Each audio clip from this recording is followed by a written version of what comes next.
Hey there, and welcome to the Deep Dive. So glad you're joining us for another exploration. Today, we're jumping into something, well, ancient, something foundational, drawn from a specific source. It's excerpts from a sermon that unpacks core Buddhist concepts. We're going to dive deep into what makes us, well, us, and the very nature of reality itself seen through the lens of this particular teaching. Right, and this source material, it's a really rich teaching, originally from a sermon context. It presents some pretty profound insights using specific Pali terms, and it gives explanations, too. It lays out a very structured view of existence and a clear path forward. Exactly. And our mission for this deep dive is basically to extract the essence of what this source shares. We'll break down the core ideas, get our heads around the significance of the key Pali terms, provided keeping it all in English and just those specific Pali phrases to make it, plain and clear for you. We want to see how these ancient teachings might offer some maybe surprising insights into our own experience and point towards a potential path to purity. Okay, let's unpack this, starting with the central concept the source introduces, *Ven or the five aggregates. What exactly are these building blocks of existence according to this teaching? Okay, the five aggregates. The source describes them as the fundamental components that sort of come together to form what we perceive as a being, or a self. Think of them like five categories, maybe five bundles that make up our entire experience. First is form, that's rupa in Pali. This is the physical body itself, made up of the four primary elements, earth, water, fire, wind coming together. It's the material side of things. The physical stuff. Got it. Second is sensation, vedana. This is the experience of feeling, like registering the tone of consciousness. Is it pleasant, unpleasant, or just neutral? And the source actually expands this, including feelings like happiness, sadness, success, or even failure, disrepute. That's how we feel about what's happening. The feeling tone, okay. Third is perception, Sanya. This is the ability to remember and recognize things. Recalling sights, sounds, smells, tastes, touches. It lets us identify and label what we experience. Like, that's a bird singing, or this tastes sweet. The recognizing part. Right. Fourth are mental formations, sahara. This one's quite important. It refers to mental activities, thoughts, whether they're wholesome or unwholesome, good or bad or neutral. And the source puts a lot of weight on this one. Later on, it links sakhara to the compiling or conditioning force that actually drives the whole process of existence. Ah, okay, so more than just thinking. It's like the mental driver. It's sort of, yeah. The volitional aspect, the intention behind actions and thoughts. Finally, there's consciousness, gnina. This is the knowing, the awareness that arises through the six sense doors. Seeing with the eyes, hearing with the ears, smelling, tasting, touching, and crucially, knowing thoughts and ideas with the mind itself. So basically, this teaching is saying that what we think of as me, this body, these feelings, memories, thoughts, this awareness, is just these five things working together. And the source makes a point, right? That everyone, male or female, everyone is made up of these same five. That's exactly right. No exceptions according to this text. And having laid out what these aggregates are, the source then hammers home a really crucial point about their basic nature. It emphasizes that their fundamental characteristic is constant change. He uses terms like apada for arising, ahiti for presence or like continuation, staying for a bit, and bhaga for dissolution or breaking apart. Breaking apart, okay. But the core essence, the really profound truth about these five aggregates, according to this teaching, boils down to just arising and disappearing.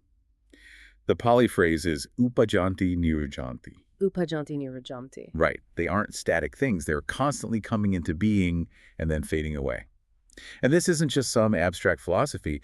The source presents it as the inherent reality for everyone and everything that exists in this way. It's like a continuous dynamic stream. Okay, I mean, the idea that things change, that feels intuitive, in daily life, things don't stay the same.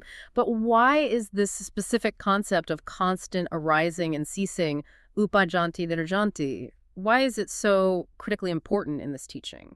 What's the deeper significance? Well, it's critical because the source directly connects this fundamental nature of arising and ceasing to the three fundamental characteristics of all conditioned phenomena in Buddhist thought.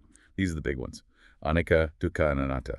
Impermanence, suffering, and non-self. Okay, the three characteristics. Let's unpack those. So first, impermanence, anicca. The source puts it like this: these phenomena are impermanent because they arise and are temporary. The Pali phrase given is ete dhamma anikati tabakalikatedito. It basically means they're like that for a time, a temporary condition, and then they cease. They're just fleeting. Temporary. Makes sense. Now here's the key consequence.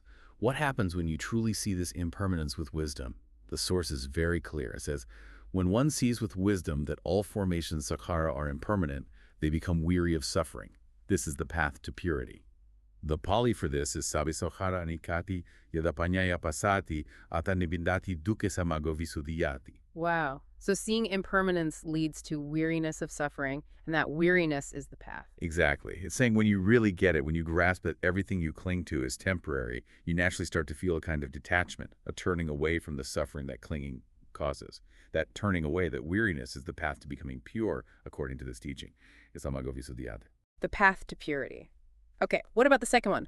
Suffering. Right. Suffering, dukkha. The source links this directly to impermanence. Because things are always arising and declining, they are described as constantly oppressing us. The Pali phrase used is punapone patataka upadanaveyanka, like being repeatedly pressed down by arising and passing away. That sounds heavy. It is. Yeah. They're hard to bear, they cause distress. Another phrase is te dukkava anikaga ya tatatatarito, emphasizing they're suffering precisely because they're impermanent and bring this inherent unsatisfactoriness or discomfort. And the source gives potent examples, birth, old age, sickness, death. These are presented as forms of this dukkha constantly pressing upon beings. So the unavoidable stuff of life. Yes, and the consequence of seeing this truth, it's presented identically to seeing impermanence. When one sees with wisdom that all formations sakhara are suffering, they become weary of suffering. This is the path to purity. Same Pali again, just swapping anikati for dupati. Sabi sakatati te yada panyaya pasati atanibindati dukke samago visuddhiyati. So seeing the suffering inherent in this constant change also leads to that same weariness, that same path to purity. Exactly. Seeing impermanence reveals the suffering, and seeing the suffering reinforces the impermanence. Both lead to this weariness, this detachment. Okay. And the third one, non-self, anatta. This one always feels a bit tricky. It can be the most challenging, yeah. The source explains that these aggregates, which feel so intensely like me or mine, are not actually a permanent controllable self. Why? Because, it says, they are not subject to one's power. The Pali is vesavatana eva. You can't just command them. Like I can't just decide not to get old. Precisely. The source also says they are opposed to the self, ataripakabhavato, almost like they work against the idea of a fixed self, and they are empty and ownerless. No one can truly claim permanent ownership because these aggregates are constantly breaking apart and disappearing. You can't hold on to them. The source uses that vivid example. Try claiming this body is mine definitively. It will inevitably break apart, get sick, age, die, proving it's not truly under your control or ownership. It's not ultimately yours in that sense. Right. And the consequence for seeing this non-self nature, you guessed it, it's the same path. When one sees with wisdom that all phenomena, Dhamma, which here refers to the aggregates and sort of reality itself, are non-self, they become weary of suffering. This is the path to purity. Again, the same structure in Pali. Sabi dhamma anatatya da panyaya pasati da nibnindati dukke samago visuddhiyati. Okay, this is where the teaching really crystallizes, isn't it? It's not just describing how things are. It's giving us a clear formula. Seeing the deep truth that everything making up us, these 5 aggregates, is impermanent, anicca, leads to suffering when we cling, dukkha, and is fundamentally beyond our control, not a fixed self, anapar. Seeing this clearly with wisdom, yada panyaya pasati, leads directly to this weariness of suffering, nibindati dukkha. And that letting go, that detachment, is explicitly stated as the path to purity. Esa mago visuddhya. That's incredibly powerful. It really is. It ties the nature of reality directly to the path of liberation. Yeah. And the source then sort of zooms out. It shows where these aggregates actually manifest across the whole spectrum of existence. Yeah. It describes 4 origins, different ways that beings come into being. 4 origins. Okay, what are they? Well, first there's the egg-born, atya. Pretty straightforward, beings born from an egg. Like birds, reptiles, implicitly. Okay. Then there's the moisture-born, salsadasha, born from sweat or impurities. You might think of like insects, lice, fleas. But get this, the source also mentions surprising examples, like humans being born from uterine impurities in one story. So it seems like a broader category than we might initially think. Wow, okay. Moisture-born humans. That's different. It is. Then there's the womb-born, Yalabuja. This is the one most familiar to us, born from a womb. Humans, mammals. Standard. And finally, there's the spontaneously born, Upatika.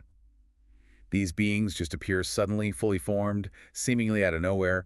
The source gives some pretty striking examples. Beings appearing from a mango branch or a lotus.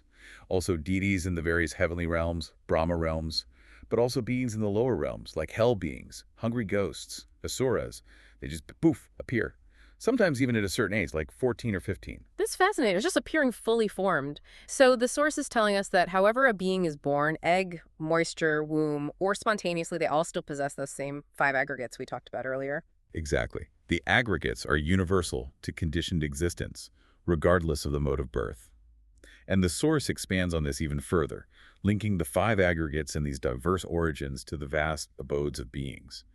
It describes a whole spectrum of realms where beings exist, from the really miserable paths, the Obaikumi hells, hungry ghosts, animals, even an extreme one called Lokantara, which the source says result from predominantly unwholesome mental formations, bad Sokhara. Driven by negative actions and thoughts. Right. All the way up to the higher realms, the good paths, human existence, the various Deva realms, up to the very subtle Rupa and Arupa Brahma realms. These result from predominantly wholesome formations, good Sokhara. The source even mentions beings with different bodies but the same perception, or the same body but different perceptions, trying to describe the variety in these realms. So a huge range of possible experiences and forms. A vast range. And it mentions some specific high realms, like the Asanyasata non-percipient beings. They apparently gave up on consciousness, attached only to form, and have incredibly long lifespans, 500 great eons, but are completely unaware. The source uses a striking image, like being stuck in a Rupa Brahma prison. Wow. Unaware for that long.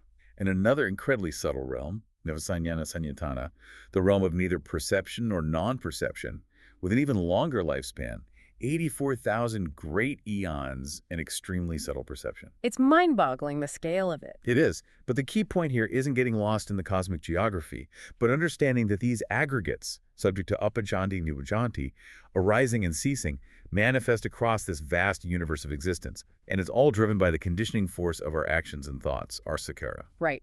So the 5 aggregates, their nature of arising and ceasing, they show up in all these incredible, diverse forms and realms, from the lowest hells to the highest Brahma worlds. And our sagas, our mental formations, our intentions seem to be the engine driving where we end up in this whole cycle. Precisely. That's the picture the source paints.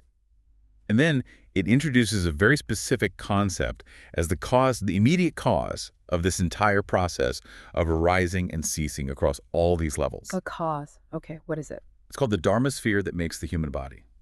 The source describes it as being pure and bright, like the yolk of a chicken's egg, located right at the center of the body. A bright sphere at the center. Yes, pure and bright. And this sphere, according to this specific teaching, is presented as the fundamental engine behind birth and death. When this sphere arises, the being appears. When this sphere ceases, the body ceases. Simple as that in this model. So it's like the power source for the aggregates appearing. That seems to be the idea presented here. And the source explicitly states this applies not just to the physical human body, but to all the levels of existence. It described the subtle human body, the Deva body, the various Brahma bodies, and so on. They all have their respective Dharma spheres, their 5 aggregates, and are all subject to this process of birth and death, arising and ceasing, driven by that central sphere. Ah, okay. So this pure bright sphere is presented in this teaching as the specific internal mechanism that causes the aggregates to come into being and dissolve again and again across all these different forms and realms. It's the core driver of the cycle itself. That's the concept, which naturally brings us to the most critical part of the source material. Given this reality, everything constantly arising and ceasing, leading to suffering, dukkha, being fundamentally beyond our control, what's the path forward? What do we actually do about it? And the source offers a very direct instruction, the path to purity. Yeah. Okay, the practical instruction, what is it? The key instruction given is incredibly direct. Stop the mind. In Pali and Thai, as used in the source, this is yajate. Yeah, stop. Where do you stop it? Uh-huh. The source is very precise on this point. You stop it at the very center of that specific Dharma sphere that makes the human body, that pure, bright sphere described like a chicken's egg yolk. You stop right there, in the absolute middle of that sphere. Stop right in the center of that bright sphere. Exactly. And the source further emphasizes this practice with the phrase, stopping in stopping. In Thai, Stopping in stopping. What does that mean? it suggests it's not just a single action, but a continuous process of settling the mind, deepening the stillness, continuing to stop the mind's movement and agitation, going deeper and deeper into that center point. Ah, like a continuous deepening of the stillness. Precisely. And what happens when you practice this stopping, according to the source? Purity arises. And the defilements, the mental pollutants that cause suffering and obscure clarity, they disappear. The source lists them. Greed, lobha, anger, dosa, delusion, moha, desire, raga, ill will, vyapada, wrong view. Michirihi, though the source used a Thai phrase meaning wrong view. So the negativity starts to dissolve. Yes, and it also explicitly mentions the disappearance of the underlying tendencies, the anusaya, which lie dormant and give rise to these active defilements. Things like the tendency towards sensual desire, kamaraganasaya, aversion, baikanasaya, and fundamental ignorance, avijjanasaya. So it gets at the root causes, too. That's the claim.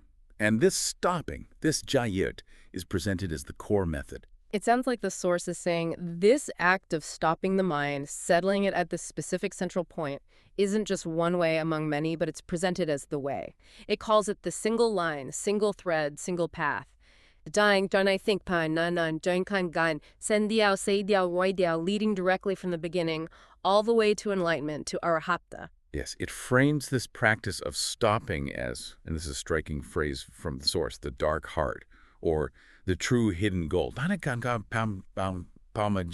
Buddhism. He even recalls the famous interaction where the Buddha instructed the fearsome Angulimala simply saying, ascetic, stop. Connecting it back to the Buddha's own words. Exactly. The source presents this practice as the core method taught by the Buddha and followed by enlightened beings. The very essence that leads to purity and liberation from the suffering inherent in the aggregates. It's fundamentally about withdrawing attention from the constant flux and change of the outward, aggregates the form, feelings, perceptions, thoughts, consciousness, and focusing inward. Finding stillness by letting go of the perceived self and its futile attempts to control the uncontrollable. Wow. That truly was a deep dive, wasn't it? Into some profound and very specific concepts from this source material. We've explored the 5 aggregates Benjakan form, sensation, perception, mental formations, and consciousness presented as the fundamental building blocks of our moment-to-moment experience. Right. Rupa, Vedana, Asanya, Sakara, Vinya. And we looked at their core nature, constantly arising and ceasing, upajanti, nirajanti, that relentless change. And how that change links directly to the 3 characteristics. Impermanence, suffering, dukkha, and non-self. And crucially, how wisely seeing these, really getting them, leads to a weariness of suffering, which the source calls the path to purity, asamago visuddhiyati. We also touched upon those diverse 4 origins, egg, moisture, womb, spontaneous, the different ways beings enter existence, all embodying these same aggregates. And the vast spectrum of abodes of beings they inhabit, from hells to heavens, all driven by their mental formations, their sokhara. And we learned about that specific concept presented in this source, the bright, pure Dharma sphere at the body's center, described as the actual energetic cause of this whole arising and ceasing process across all levels of existence. Right, the engine of the cycle in this view. Finally, and perhaps most critically for practice, the source points to a very direct path to purity, stopping the mind. Jayut. Stopping it at the center of that sphere and continuing to stop deeper, yut na yut. Stopping in stopping. Presented as the direct, singular way to dissolve defilements and follow the Buddha's path to liberation from the cycle. It really makes you pause and consider, doesn't it? If everything we tend to identify with, everything we cling to this body, our feelings, our thoughts, our very sense of being a fixed self, if it's all fundamentally impermanent, inherently brings dissatisfaction when we grasp it and isn't truly under our control. Is that very grasping, that holding on, the actual root of the suffering we're trying to escape. That's certainly the implication. And could this practice of stopping the mind, of letting go of that outward fixation, that perceived control, and just settling inward, could that be the key to finding something stable, something pure, beyond all that ceaseless change? The source certainly presents it that way, as the singular direct route, emphasizing that letting go of attachment to the aggregates by cultivating this state of stopping is the path to liberation from suffering. It's a profound challenge, really, to our everyday gut feeling of being a solid, enduring self. Absolutely. A lot to ponder there from these ancient teachings presented in the source. Well, thank you for joining us for this deep dive today. My pleasure. Until next time. Keep exploring, keep questioning, and perhaps keep stopping.